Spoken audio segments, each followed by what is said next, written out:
Welcome back to Explorer. We want to thank you for watching. As you all know, here we talk about Africa's geopolitics and how the continent of Africa engaged its strategic partners around the world.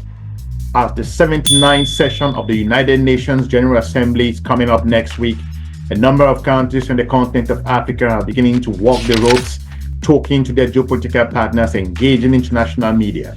The recent South African Minister of Foreign Affairs, who is currently in Washington, has engaged the African diaspora to talk about where Africa stands with regards to strategic issues, from Sudan and also the war in Gaza, more importantly talking also about the war in Russia and Ukraine, and making pretty clear where South Africa stands and the continent of Africa in those particular issues.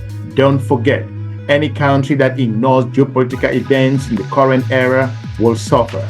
That's the reason why African countries are making strategic choices with the European Union, China, including Russia and the United States, and including Middle Eastern partners. As the South African Foreign Minister continues to make major rounds around the world, he dives into some specifics with regards to the issues in the region.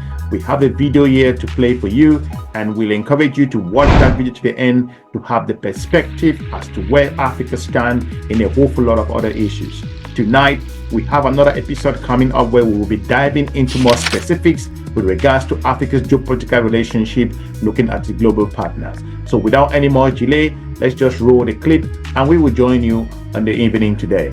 Bye-bye. I now introduce to you my colleague, the Honorable Ronald Lamola.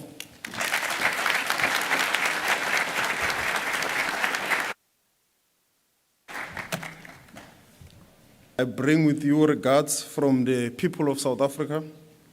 As Mr. Jackson says, the free people of South Africa.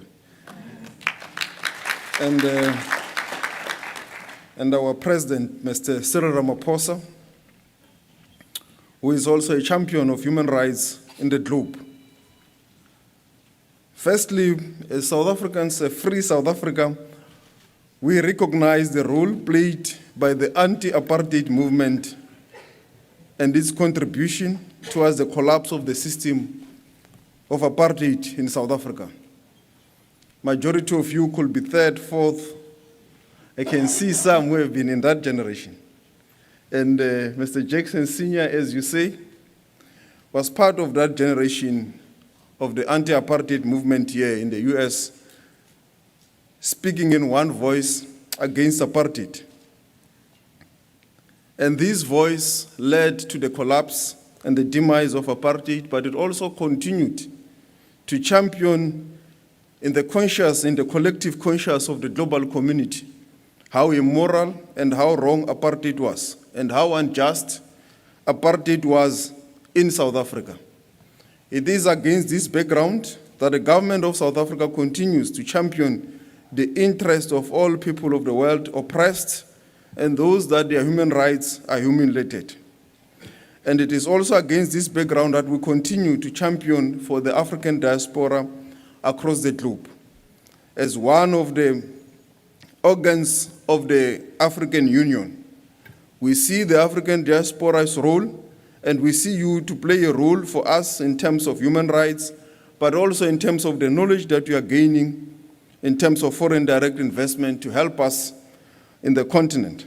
But we continue to champion for reparations that must be paid in kind and in other means that will be to the interests of the solidarity of all the African diaspora. We also recognize the role played by women in this struggle.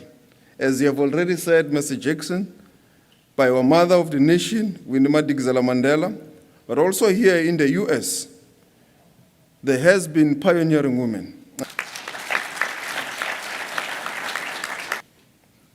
But we continue to champion for human rights in Gaza. We stand with the people of Palestine.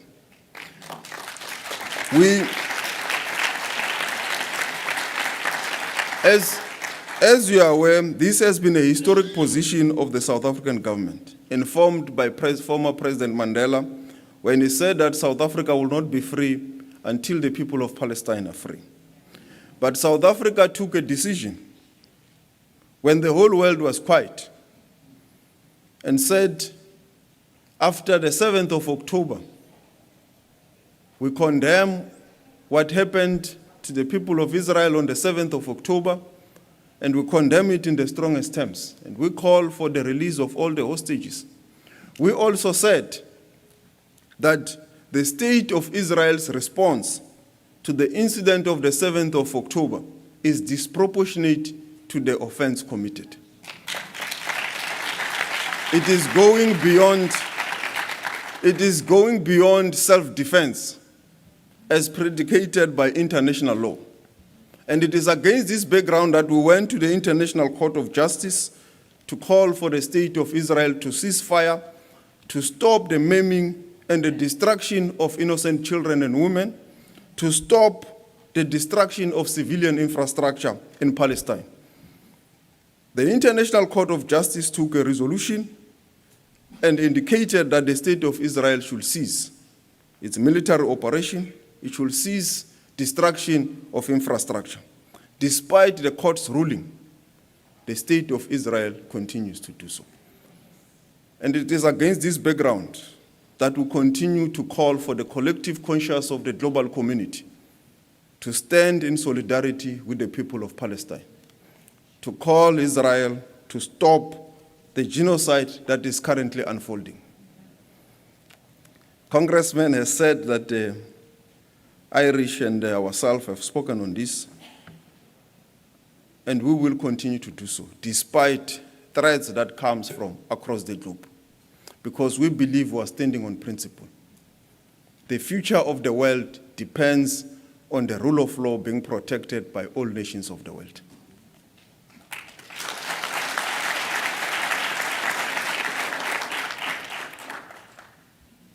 We also continue to call, as we have said, with regards to the Russia-Ukraine conflict. South Africa believes that our non-alignment position is a catalyst for peace and democratic engagement and negotiations.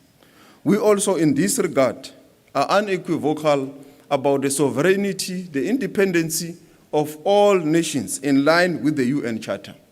And we have also been very clear as a country that unlawful occupation should, in terms of the UN Charter, not be allowed. And as a country, we call for both Russia and also for Ukraine to engage, to find each other in this ongoing dispute. Because we in the African continent, whenever there are challenges in many parts of the globe, we suffer the most. In terms of the value chain of food, in terms of various value chains that affect the economies of the world. So it is in our interest that as a non-aligned government of the Republic of South Africa, we continue to have the space to engage and call for all the warring factions or parties to engage, to find each other in all global conflicts. It is against this background that we continue to participate in various multilateral forums and platforms to call for the UN Charter to be respected. And as a country, we believe in multilateralism and that these platforms of the United Nations are the better platforms to resolve all the conflicts. All the platforms that we participate in relation to multilateral platforms, we see them as reinforcing the role of the United Nations. Whether it's the G20, whether it's BRICS, whether it's FOCAC, and all the platforms that we see them as playing a role to reinforce the key role of the multilateral institutions of the United Nations. And it is against this background that we continue also to call for the reform of the UN, which we believe is an important platform, but it needs to embrace developing nations, particularly the African continent. And in this regard, we also call for the reform of the Security Council of the United Nations. I want to conclude with our relations with the United States. South Africa's historic relations with the US are based on strong economic and political people-to-people ties. We share a common struggle for economic and racial justice, born out of experiences with segregation and apartheid. The ties of solidarity and the bonds of friendships that were forged between the civil rights and apartheid movements during those difficult times are enduring and should be revived as we are continuing the fight for a struggle to eliminate poverty, address high level of unemployment and inequality, and for economic inclusion and shared growth. The struggle you fought for our country against apartheid continues. Injustice, racial segregation, inequality, and in our country is more pronounced, inequality based on race. And reading from the US, you also have such similarities, where race also determines the future of the child and the future of a particular grouping. We believe this should not be the case. It should be determined by the ability of your skill and what you have been given by God. Like in any bilateral relations, we have differences of opinions or approach with the US when it comes to certain issues. However, such differences should not always be managed based on mutual respect and willingness to engage in constructive dialogue to achieve mutual understanding. It should not be based on threats. It should be based on mutual respect, because we believe our relationship with the US is mutually beneficial. We benefit from the relationship that we have with the United States of America, and we value this relationship.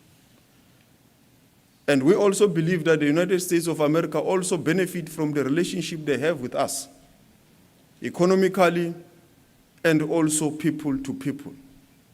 It's a relationship that must be preserved. When there are differences, let's engage, let's find each other, but we must accept that in certain differences, we may agree to disagree.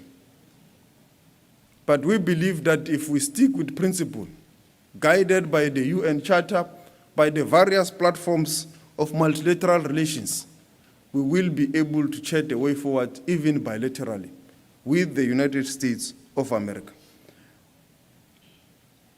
The US is South Africa's third biggest trade and investment partner and a significant contributor to the development assistance. We appreciate the decades and long support for Africa's priorities, including through PEPFAR and AGOA, that have been very impactful and well received by the people of the continent. Similarly, we will also want to see value add by investors from the US in our country. Not only a relationship of extraction of minerals, but value add in our continent, helping us with industrialization, with manufacturing, with modernizing and leapfrogging our country into a new modern society.